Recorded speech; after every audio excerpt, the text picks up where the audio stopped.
Riverside County officials tonight confirming that all cases of monkeypox in the county are adult men. And the county also discussing its options when it comes to declaring a state of emergency, a step the state of California took yesterday. Meanwhile, the growing monkeypox outbreak raising new concerns about the stigma it may create with the illness infecting mostly gay men. It has some people recalling the early days of the fight against HIV and AIDS. Tonight, we're going in-depth talking with two men who see some similarities and also some important differences between then and now. The parallels between right now and the early days of AIDS are pretty striking. Hank Plant sees monkeypox much like the beginning of AIDS, an issue he covered as much as anyone back in the 1980s in San Francisco. 3,000 cases of AIDS have already hit this city.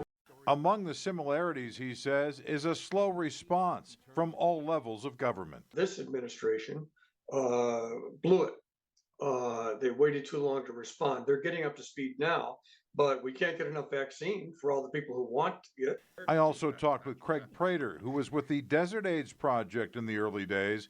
While he sees similarities to the beginning of HIV and AIDS, he's hopeful that attitudes have changed. At least we talk about it. In those days, you couldn't even discuss it. So I'm hopeful that we're on a positive note that we can move forward in a good way with discussion and education. Both Plant and Prater are saying that means an honest discussion in the gay community about limiting sexual encounters and the number of partners. I would say then maybe absence is that until we can get some more information or get vaccinations. And Plant says that issue of blame is important. The disease can be passed between anyone, but it's active right now in the gay community. Another key similarity between this illness and the beginning of HIV and AIDS. We shouldn't do sex shaming. That is just because somebody's gay and because monkeypox is active in the gay community, we shouldn't make the gay community scapegoats. Plant says people sharing their stories about HIV and AIDS made a big difference in his reporting in the 1980s. Now he says local men, these are doubling every day, who have shared their stories with us are key to getting the word out about monkeypox. Including you've had some of the victims on who very courageously sat there knowing that they looked bad, that they had lesions, but telling the truth about the disease. Some of those men have also shared their frustrations about the slow rollout for testing, vaccines, and treatments.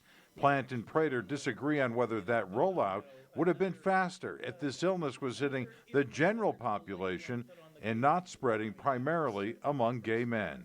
Absolutely, it would have been different.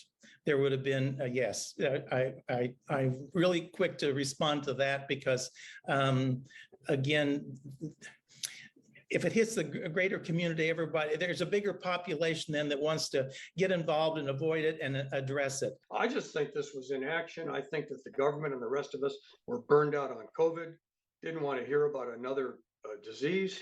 So I do think they dropped the ball just because of ineptitude rather than prejudice.